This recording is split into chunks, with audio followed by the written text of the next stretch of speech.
구독, 좋아요.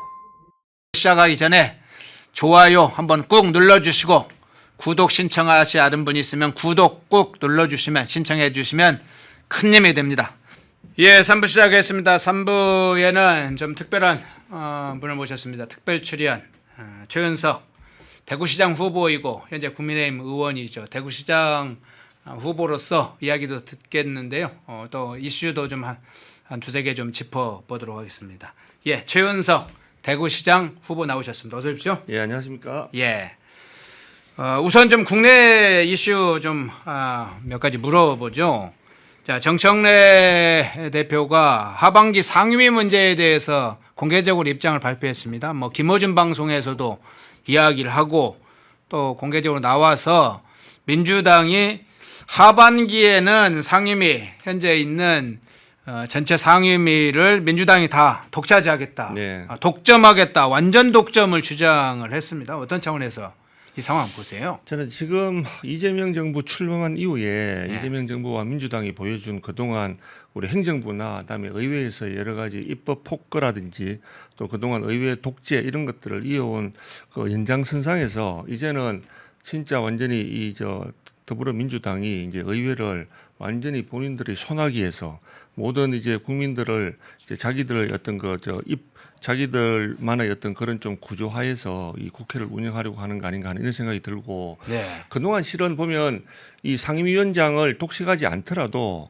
더불어민주당은 자기들이 하고 싶은 대로 다 했지 않습니까? 네. 뭐 예를 들면 뭐 우리 작년에 그 방송장악 4법도 마찬가지고 사법파괴 3법도 그렇고 최근에 이제 검찰 관련된 검찰 폐지 공소청 중수청 관련된 법안들도 그렇고 또 경제적으로 보면은 민노총의 청부입법이 노란봉투법 등등 해서 지금까지 본인들이 하고 싶은 것들 다들 했는데 네. 이제는 그 정도를 넘어서 가지고 모든 상임위원장을 독식하겠다. 아예 이렇게 야당의 어떤 이야기도 안 듣겠다. 또 국민들의 어떤 그런 비판도 안 듣겠다. 그냥 이제는 뭐 내 갈 길 가겠다라고 하는 이런 거 선포나 마찬가지라고 봅니다. 네. 그래서 저는 사실상 전쟁 선포입니까? 네, 우리나라 이 대한민국 헌법을 이제는 준수하지 않겠다는 뜻이나 마찬가지고 진짜 이 국민들을 상대로 한 대국민 선전포고인 거나 마찬가지 같습니다. 예. 정대철 의원이었나요? 민주당의 과거에 대표도 하고 상임고문도 하셨던 정대철 전 의원이 한 얘기로 기억하는데 이번에 상임위를 전체 민주당이 다 독차지하겠다 보니까 전례 없는 독재 이런 용어를 썼더라고요. 예. 얼마나 이게 예전에 민주당 인사가 볼 때도 이게 얼마나 어처구니 없는 일이면 이런 이야기를 썼겠습니까? 정말 이거는 우리나라 이렇게 온 국민들이 그동안 피땀 흘려 이렇게 지켜온 대한민국의 민주주의를 완전히 부정하는 진짜 이제는 남미식의 독재로 가겠다 하는 말을 이제 진짜 한번 보여주겠다 하는 이런 진짜 대국민 선포로밖에 안 보입니다. 예, 정말 예. 걱정됩니다. 예. 예. 다른 장면, 다른 한번 이슈 한번 좀 볼까요? 공천 취소 거래설 문제 한번 좀 잠깐 살펴보겠습니다. 이 김어준 뉴스공장에서 터진 사건이죠.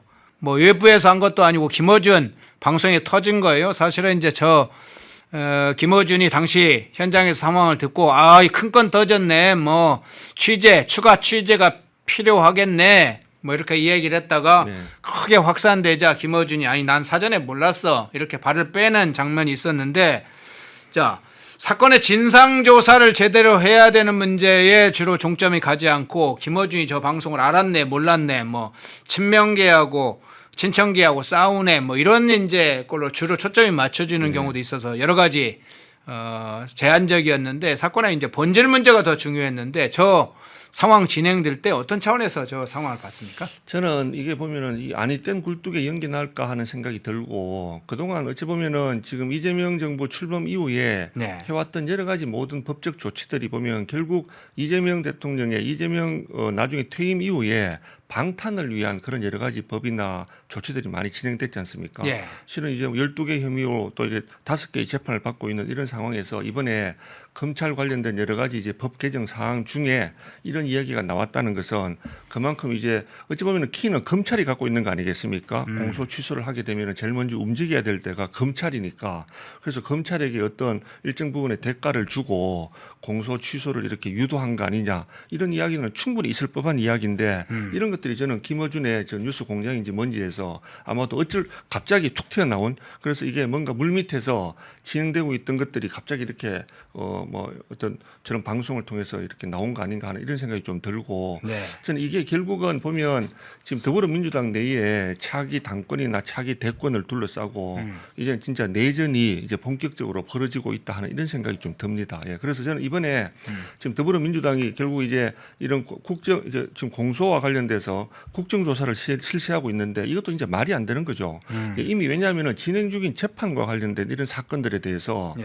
국회가 나서서 이 더불어민주당이 나서가지고 거기에 대해서 국정조사를 실시한다. 이거는 진짜 진행 중인 재판에 대해서 영향을 줄 거라는 그런 생각이 들고 특히 검찰에 대해서 검사들을 불러가지고 국회에서 검사들이 이 공소에 대해서 뭐 이렇고 저렇고 하는 것들을 지금 진행 중인 재판 수사 중인 사건에 대해서 그런 것들을 국정조사한다는 것 자체가 이거는 말도 안 되는 이야기입니다. 민주국가에서는 있을 수 없는 이야기죠. 예, 또다시 이것 역시 마찬가지로 첫 번째 말씀하신 것과 마찬가지로 이 대한민국이 진짜 이 헌법을 완전히 부정당하고 있고 완전히 이재명 정부 1인 독재로 이렇게 가고 있다 하는 것들을 여실히 좀 보여주는 그런 사례라고 저는 생각합니다. 예, 승리의 노래님 후원 고맙습니다. 그런데 한 가지만 더 이 관련해서 지금 국정조사 특위도 이야기를 마침 해주셨는데 국정조사 특위가 한동안 좀 쟁점이 될 것 같습니다. 네, 더군다나 5월까지 지금 일정을 잡고 있잖아요. 예, 예. 굉장히 이 사건을 지방선거와 연관돼서 나름대로 정치적 목표를 민주당이 잡고 진행한 걸로 보이는데 실제로 이제 국정조사 특위가 어떤 양상으로 갈지 하는 문제하고 방금 사실은 김어준 뉴스공장에서 툭 튀어나온 이 공천 취소 거래 같은 문제 이 사건이 오히려 사실은 국정조사감 아닙니까? 맞습니다. 예, 예, 예. 그 부분은 어떻게 예상을 예. 하세요? 저는 이번에 이 공소 관련돼서 국정조사 지금 더불어민주당 주도로 이렇게 진행되고 있고 저희들도 참여 안 하려다가 참여를 했는데 결국 이제 이게 지금 더불어민주당 이재명 정부와 더불어민주당의 모든 시계는 지금 6월 3일 지방선거에 좀 맞춰져 있는 것 같고요. 예. 예, 특히 이제 뭐 우리 당에 대한 것들도 그동안 계속 무슨 뭐 내란 프레임을 엮어가지고 선거까지 끌고 가려고 하고 또 이런 부분들도 공소와 관련된 지금 여러 가지 국정조사 관련된 것들도 지금 결국 이제 그런 지방선거를 염두에 두고 어떤 프레임을 만들어서 지금 우리 당을 공격하기 위한 것 그리고 그동안 이재명에 대한 여러 가지 이제 검찰의 여러 가지 수사나 공소 자체에 문제가 많았고 거기에 대한 어떤 정당성을 확보하려는 것 이런 거 아니겠습니까? 그래서 오히려 이게 아니고 진짜 김어준 저 뉴스에서 나왔듯이 이번에 검찰과 이재명 대통령의 그런 공소 취소와 관련된 이런 물밑 거래가 있었던가 하는 것들이 오히려 좀 제대로 밝혀져야 이런 것들이 나중에 저는 이 지금 중지되어 있는 재판 이런 것들에도 저는 좀 제대로 된 판단을 할 수 있는 그런 좀 근거가 될 거라고 봅니다. 네. 예. 이 이야기로 한번 넘어가겠습니다. 김부겸 이야기 한번 잠깐 해보죠. 이제 선거 때가 되면 항상 나오는 이름이 그 중에 한 명이 김부겸입니다. 출마하냐 마냐 어디에 출마하냐 뭐 이런 게 김부겸의 일종의 선거 때만 나오면 떴다방처럼 나오는 게 김부겸인데 또 이제 대구시장 출마 문제에 관련해서 구체로 나왔어요. 오늘 정청래와 네. 만날 예정인 것으로 지금 언론에 보도됐는데 네, 만났다고 합니다. 만나서 예, 만났습니까? 저희 방송하는 사이에 만났군요. 그 속보가 안 나와서 제가 못 봤는데 예. 자 민주당에서도 지금 군부를 떼고 있고 청와대에서는 과거 마치 울산시장 그 송철호 사건처럼 무슨 선물 보따리 주듯이 네. 준비를 하는 것처럼도 보여요. 네. 예, 문재인 정권의 이제 사실은 문재인 정권 몰락의 공신 중에 하나가 김부겸이죠. 김부겸 전 총리 뭐 출마를 지금 저울질하고 있다고 하는데 어떤 차원에서 보세요? 저는 이게 진짜 이 김부겸이라는 분이 지금 이번에 이미 정계를 은퇴한 분이지 않습니까? 네. 은퇴한 분이고 지금 아마 뭐 대구시장에 대해서 출마 여부를 지금 마지막 저울질 한다는 이런 걸로 가지고 지금 더불어민주당 내에 이제 본인에 대한 공천을 지금 이끌어내려고 하는 것 같고 근데 문제는 이렇게 정말 본인이 저는 누구나 대구시장에 대해서 도전할 수 있다고 봅니다. 다만 이미 정계를 은퇴하신 분이 다시 대구시장에 도전한다는 것은 자기가 지금 어려운 이 대구 경제라든지 대구가 대구가 당면하고 있는 여러 가지 문제점들 앞으로 나는 어떤 비전과 어떤 전략과 어떤 정책으로 대구를 다시 이렇게 회생시키겠다든지 이런 데 대한 본인의 입장 표명이 먼저 있어야지 나 지금 상태로는 선거 출마 못해. 그러니까 나한테 뭘 줄 거야 라고 마치 공천과 관련된 어떤 대가를 본인한테 주어질 뭐 이렇게 실탄을 이렇게 요구하는 듯한 이런 자세는 오랫동안 정치에 몸담았던 사람으로서는 저는 정말 부적절한 어떤 처신이라고 생각합니다.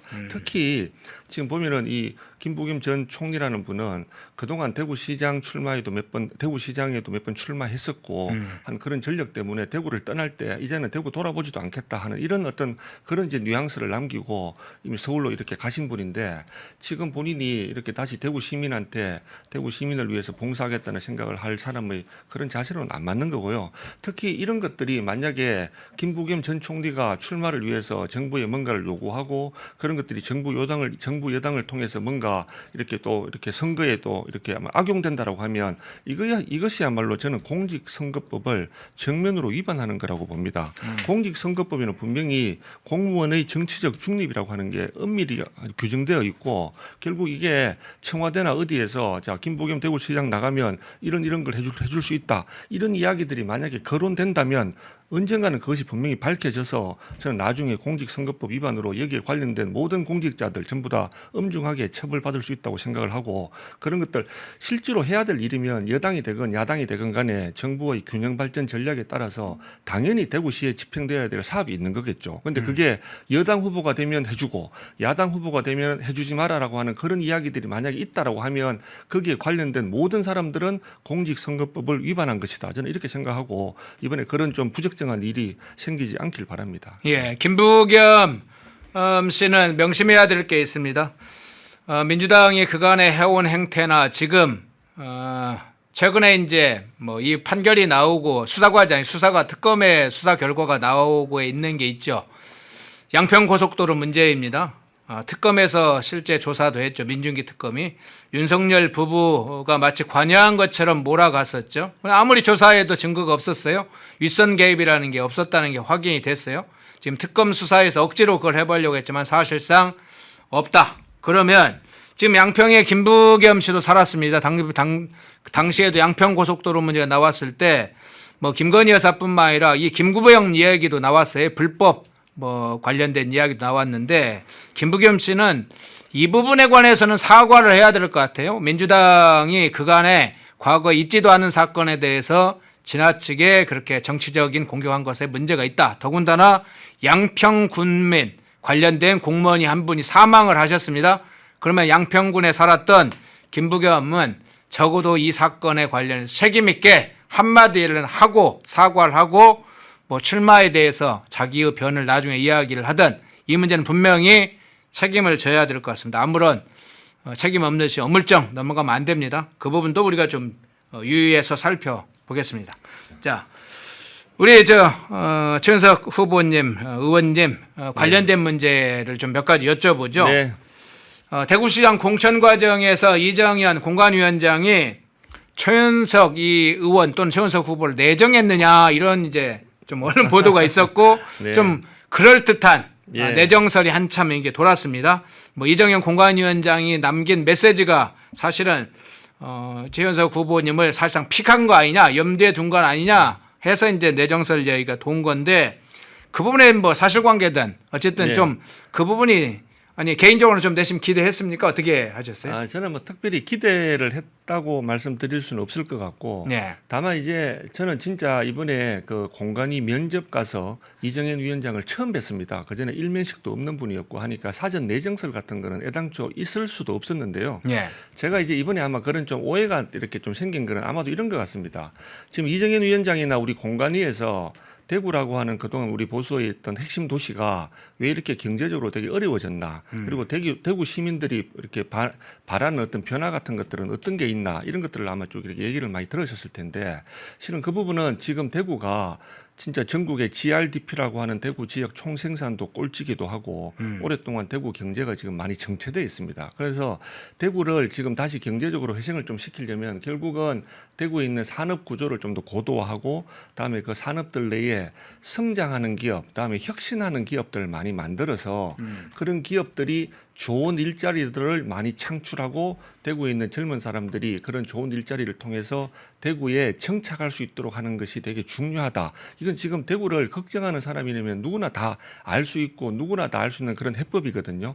이제 그런 말씀들을 쭉 했는데 이제 그런 가운데에 이제 기업을 이렇게 보고 그다음에 일자리를 창출해 보고 어떤 산업 구조를 바꿔본 사람이라는 것들을 말씀을 하셨는데 그게 이번에 이제 대구시장 후보로 나온 사람들 중에 이제 대기업 글로벌 대기업 CEO로서의 어떤 그런 경험이라든지 제가 예전에 아주 새로운 신산업을 대한민국의 거대 산업으로 육성시켜 본 경험이라든지 이런 저희 과거 경력이나 이렇게 좀 맞닿아서 그런 오해들이 좀 생긴 거 아닌가 하는 이런 생각이 좀 듭니다. 네. 네. 과거의 경력 한번 그러면 여쭤보겠습니다. 네.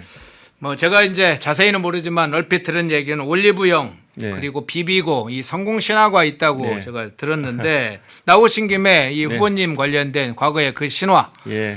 이게 대부분의 이제 시청자분들은 기업가로 기업 CEO로 성공을 했다 이런 정도 아는 분들이 일부 예, 있긴 네. 합니다만 상세하게 아는 분들은 예. 그렇게 많지는 않을 수 있으니까 예. 어떤 방식으로 사실은 성공을 네. 이루게 됐는지 예. 그 부분 좀 설명을 좀 해주시죠. 네, 실은 뭐 이제 올리버 영이나 비비고 신화라고 하는데 제가 이제 신화 전부를 만든 건 아니고 신화의 주역이다라고 이제 후배들이 저를 이렇게 평가를 많이 해주는데요. 네. 올리버 영부터 먼저 말씀을 좀 드리면 올리버 영은 초기에 사업이 되게 어려웠습니다. 올리버 영이라는 회사하고 그다음에 또 다른 대기업이 하던 GS 왓슨이라고 하는 두 개가 우리나라의 토탈 뷰티 스토어라고 하는 이런 새로운 산업을 연 그 두 개의 회사가 있었습니다. 네. 올리버 영과 GS 왓슨 그 두 개였는데 제가 2007년, 6년, 7년 요때 6년, 7년, 8년도에 CJ 그룹에서 올리버 영 사업을 담당하던 책임자였습니다.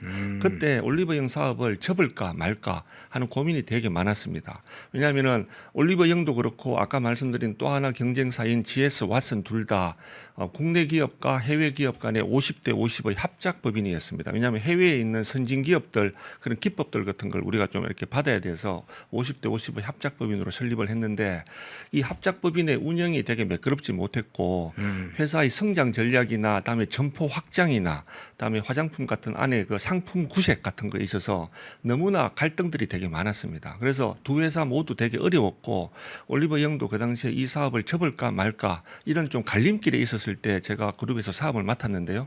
그래서 제가 이렇게 쭉 이 사업을 분석해보고 할 때 K-뷰티, 한국의 화장품 산업이 향후에 글로벌 산업으로 되게 성장할 수 있겠다라는 여러 가지 제가 좀 검토를 했고 그랬을 때 제가 이런 합작법인을 청산해야 되겠다. 그리고 빠르게 다점포로 확장을 해야 되겠다.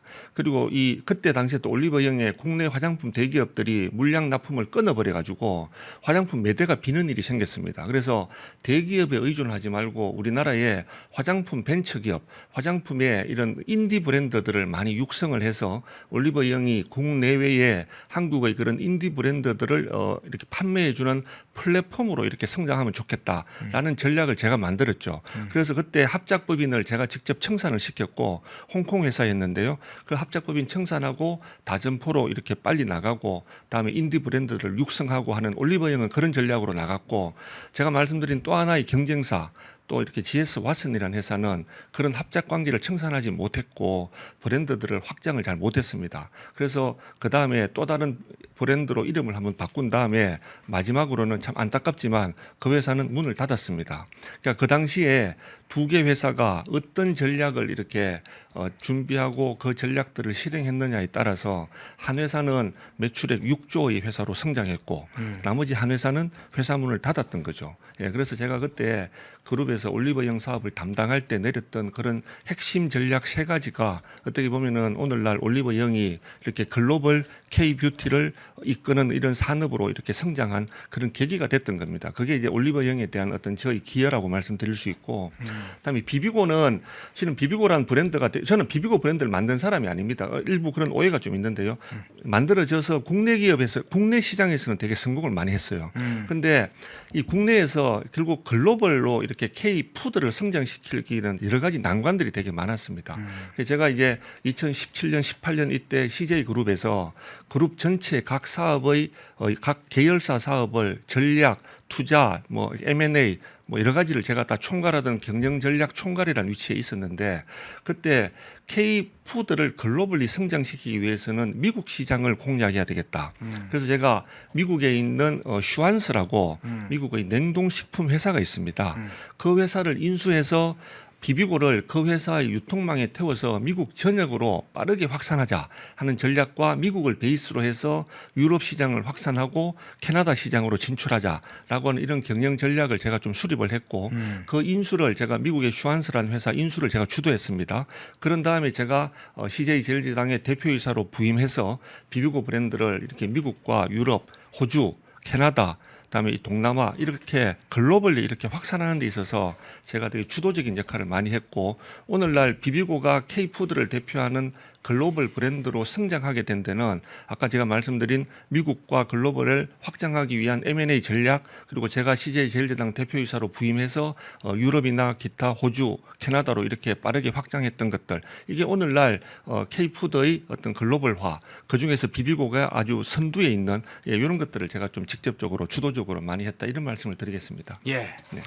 사실은 기업인들이든 누구든지 성공한 사람들의 특징이 좀 있습니다. 뭐 특히나 이제 기업인들 중에 성공을 하고 정치인 중에도 성공한 분이 있죠. 대표적으로 이명박 대통령 같은 분인데 물론 혁신적 사고라든가 일의 어떤 여러 가지 일의 우선순위를 잘하고 하는 거나 철저하게 일을 시작을 하면 결과를 내는 있는데 일머리를 아는 게 가장 중요한 특입니다. 일머리 어떻게 해야 일이 되는지 정치든 경제든 뭐 똑같은 성격은 아닙니다만 비슷한 공통점도 있죠.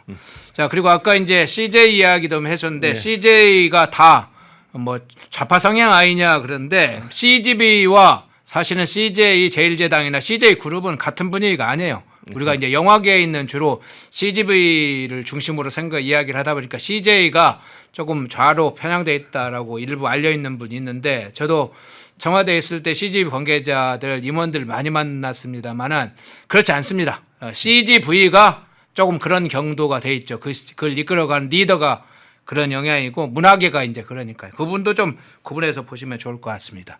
자, 우리 후보님 문제로 다시 돌아오면 지금 대구시장 후보 최은석 의원님 문제 지금 인터뷰를 하고 있는데 1차 면접을 보셨습니다. 네네. 일부 소문이 좀 돌고 있어요. 일부에서는 뭐 평가가 당연히 면접을 하고 나면 결과에 대한 소문이 있게 되는데 우리 최은석 후보가 면접을 잘 봤다 뭐 이런 얘기도 좀 일부 들고 있는데 면접 때 어떤 문제가 제기됐습니까? 저는 뭐 면접 잘 봤다는 말씀 저한테 직접적으로 해주신 부분은 좀 없었고 저는 이제 소문만 좀 들었는데 면접 때는 주로 만약에 대구시장이 된다면 앞으로 어떤 정책으로 대구시를 바꿔보겠느냐 하는 이런 부분들이 좀 주로였던 것 같습니다. 그래서 거기에 제가 생각하고 있던 대구를 좀 이렇게 혁신적으로 바꾸고 지금 이렇게 무너져 있는 대구의 경제를 다시 살리기 위한 제가 준비했던 그런 공약들 이런 것들을 제가 좀 이렇게 좀 제 나름대로는 좀 소상하고 좀 설득력 있게 좀 이렇게 제가 좀 답변을 드렸던 것 같습니다. 예. 자, 뭐 오늘 조사들 조금 이제 방송을 하려고 조금 알아보니까 803 네. 마스터 플랜인가 있네요. 네네. 이제 처음에는 이게 무슨 말인지 저는 잘 못 알아듣는데 좀 생소하고 803 대구에 804는 있습니다만 뭐 그게 관련된 건지 803 마스터 플랜이라는 게 뭡니까? 예, 제가 실은 이제 803에서 모티브를 따기는 딴 건 맞습니다. 아, 그래요? 예, 다만 이제 제 숫자가 의미하는 거는 대구를 살릴 8개의 산업 그리고 대구 시민들이 안심하고 살 수 있는 근심 걱정을 제로화하겠다는 공 그리고 앞으로 대구에 여러 가지 새로운 산업들 그다음에 외부의 여러 가지 새로운 기업들 유치 이런 것들을 통해서 빠르게 매년 3% 이상의 성장을 통해서 대한민국의 3대 핵심 도시로 성장하겠다라고 하는 그런 전략들이 이 마스터 플랜 안에 다 좀 녹아 있습니다. 네. 자, 마지막 질문 이걸로 할게요. 지금 대구 상황을 조금 쭉 그간에 대구에서 정치 활동을 해오시고 또 지역 기반도 있으시고 또 현안과 관련해서도 국가적인 현안, 국정 현안 다루지만 또 지역 현안도 많이 다루실 텐데 다뤄왔고 지금 대구에서 어떤 분위기, 상황, 뭐 그건 정치적 분위기도 있습니다만 경제 상황도 있을 텐데 그간에 오랜 기간 동안 잘 나갔던 대구와 지금은 좀 상황이 다른 분위기가 있습니다. 그런 상황을 볼 때 이 뭐 정치인들의 문법과 또 기업 CEO 출신의 문법이 조금 다르고 기업 CEO가 또 정치적인 문법으로 좀 새롭게 업그레이드되면서 새로운 형태의 어떤 변화도 일어나는데 그 부분 CEO 출신으로서 네. 어떤 특이점, 어떤 좀 차별성이 있다고 보세요? 예, 실은 이번에 이제 대구시장을 이렇게 좀 희망하시는 많은 후보님들 정말 좋은 분들입니다. 아주 정치적으로 훌륭한 경험도 갖고 계시고 행정적으로도 많은 또 경험을 갖고 계신데 저는 정치나 행정하셨던 분들은 그동안 이제 뭐 저를 포함해서 다들 우리 국민들이 낸 세금을 네. 이렇게 예산이라고 하는 어떤 그런 좀 제도를 통해서 이렇게 예산을 배분해오는 그런 역할을 좀 많이 하셨던 분들이고 저는 개인적으로는 보면 새로운 사업, 새로운 산업들에서 실제로 이렇게 돈을 벌면서 이렇게 산업을 이렇게 사업을 성공시켜 왔던 사람입니다. 그래서 지금 대구에 필요한 것들은 대구의 여러 가지 낙후된 산업 구조, 그다음에 대구의 미래 먹거리가 지금까지 좀 제대로 마련되지 않은 이런 상황, 또 그런 가운데에 성장하고 이렇게 변화하는 좋은 기업들이 아주 절대적으로 부족한 이런 상황에서 기존의 어떤 그런 정치적인 어떤 문법이나 기존의 어떤 그런 예산 네트워크 이런 것들로는 해결하기 되게 어렵습니다. 그동안 대구에 정치력이 없었습니까? 대정부 예산 네트워크가 없었습니까? 오히려 차고도 넘쳤습니다. 그럼에도 불구하고 지금 대구 경제가 오늘날 이렇게 전국에서 최악의 상태로 이렇게 있는 것들은 그동안의 해법이 다 잘못되었다라는 거 하는 것들을 이렇게 반증하는 것이기도 하고 그래서 저는 지금 이미 30년 전에 돌아가신 우리 삼성의 이건희 회장께서 자, 기업은 2류, 행정은 3류, 정치는 4류라고 했는데 기업은 이미 2류에서 1류, 초일류를 뛰어넘어서 우리 대한민국의 지금 선진 대한민국의 경제를 이끌어가고 있지 않습니까? 그리고 그 선진 기업들의 여러 가지 DNA라든지 선진 기업들의 경영 기법들 이런 것들이 저는 지금 이렇게 공공 영역에 이식될 필요가 절대적으로 있다고 생각을 합니다. 그래서 지금 그런 부분들이 지금 우리나라 이렇게 공직자들 물론 훌륭한 분들도 되게 많긴 하지만 그동안의 어떤 그런 정부나 지방정부의 역할 여기에서 만족하면 이제는 더 이상 성장하기 되게 어려운 저는 상황이라고 생각하고 결국 이렇게 민간 기업의 어떤 글로벌 경영 기법이라든지 그다음에 그 어떤 새로운 어떤 혁신을 통한 성장 이런 것들이 지금 대구에 가장 필요하다 이런 생각이 좀 들고 그래서 이 정치나 행정하시던 분들의 경험도 훌륭하지만 지금은 대구는 이미 그것들을 필요로 하던 시기가 훨씬 지났다. 그래서 이번에는 대구에 좀 더 새로운 변화, 새로운 혁신과 도전, 그다음에 산업 구조의 대전환, 그다음에 새로운 어떤 기업들의 성장, 그다음에 이 스타트업들의 창업 이런 것들을 통해서 대구 경제가 완전히 새로운 국면으로 그래서 산업 생태계를 회생하고 기업들이 이렇게 정말 아주 신나서 일할 수 있는 그런 어떤 그 도시가 되어야 된다 이런 생각이 듭니다. 그래서 그런 부분에 있어서 아마 좀 이렇게 뭐 다른 분들과 이런 좀 차별성이 있는 거 아닌가 하는 이런 생각이 듭니다. 네. 예. 미국의 일론 머스크 뭐 그냥 혁신적인 경영자였다면 혁신적 경영자로만 저희가 주목을 하겠죠. 그런데 일론 머스크는 혁신적인 경영자, 기업가이면서 미국을 다시 살리는 또 혁신적인 국가 경영과 정치를 호소를 했고 그 트럼프 대통령과 연합해서 그걸 만들었습니다. 그러니까 기업의 혁신적 기업가는 그냥 기업가로서 평가만이 아니고 국가와 사회를 어떻게 변화시킬 수 있는지 좋은 모델이 일론 머스크 모델이라고 저는 생각합니다. 뚜렷한 국가관과 세계적인 미국을 만들기 위해서 기술과 정치와 국가가 어떻게 전략이 수립돼야 되는지 그 모델이 일론 머스크 같은 모델이 있을 수 있다고 보입니다. 우리 최윤석 후보께서 그런 후보 모델이 실제로 된다면 뭐 큰 변화가 일어나겠죠. 네. 예, 감사합니다. 마지막으로 우리 시청자분들께 인사를 좀 해주시죠. 네.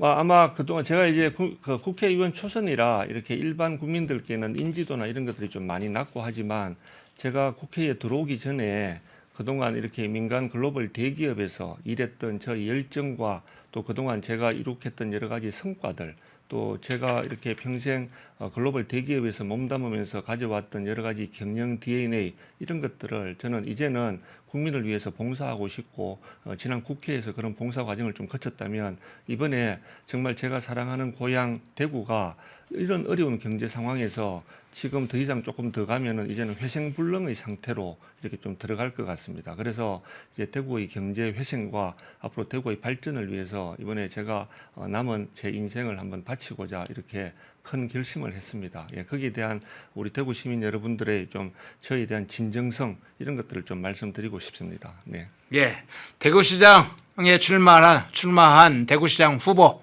국민의힘 최은석 의원이었습니다. 고맙습니다. 네, 감사합니다. 시청자 여러분 안녕하십니까. 펜앤마이크의 선우 윤호 기자입니다. 설 명절 앞두고 또 평일에도 평상시에도 술 안주로 굉장히 좋은 게 바로 이 과메기입니다. 저도 굉장히 좋아하는 이 과메기 펜앤마이크 특가로 구매하시면은 포항 산지에서 직송되는 과메기 플러스 야채 세트를 23,900원에 구매가 가능하십니다. 소주랑 같이 먹으면 더욱더 맛있는 이 과메기, 구성은 과메기와 야채 세트만 이렇게 되어 있는데 이 야채가 어디서 오냐? 당일 새벽에 옵니다. 그래서 정말 신선하고 특히나 포항 산지에서 나오는 이 과메기는 그 어느 과메기보다도 꾸덕하고 쫄깃하고 고소합니다. 저도 방금 먹어봤는데 너무나 맛있었던 이 과메기 펜앤마이크 특가로 구매하시면은 23,900원에 구매가 가능하시니까 우측 카드에 나와있는 152-1331 152-1331 전화 주시면은 간편하게 문의 및 구매 가능하시니까 많은 관심 부탁드리도록 하겠습니다.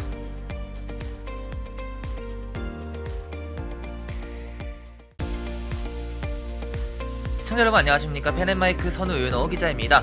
오늘은 제가 제품 하나를 소개해 드리려고 하는데요. 바로 남재은 박사가 직접 개발한 알부민 울트라맥스, 누적 판매량이 300만 병을 돌파한 만큼 후기로 검증된 뭐 그런 제품이라고도 볼 수가 있는데, 그러면 많은 분들이 대체 어떤 부분에서 무엇을 보고 300만 병이 넘는 이 주문량을 돌파했는지 그걸 알아야겠죠. 바로 많은 분들이 꼽는 것에 피로회복, 면역력, 그리고 간 건강 등이 있습니다. 무엇보다 남재은 박사가 본인이 직접 마시면서 개발에 참여했기 때문에 다른 제품들을 보더라도 이름을 걸고 판매하는 제품들은 당연히 자신감이 있을 수밖에 없습니다. 그것이 이러한 자신감이 300만 병 돌파라는 그런 판매량으로 입증된 거기도 하고요.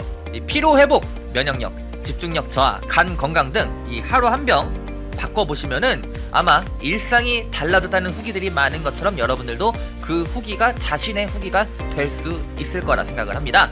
지금 구매하시면은 펜앤마이크 이벤트로 정말 그 어디서도 경험할 수 없는 이벤트를 경험하실 수가 있습니다. 바로 2+1 이벤트인데요. 지금 바로 우측 하단에 나와 있는 번호 1522-1331 152-1331 전화 주시면은 펜앤마이크에서만 진행하는 2+1 이벤트로 알부민 제품 구매하실 수가 있으니까 많은 관심 부탁드리도록 하겠습니다.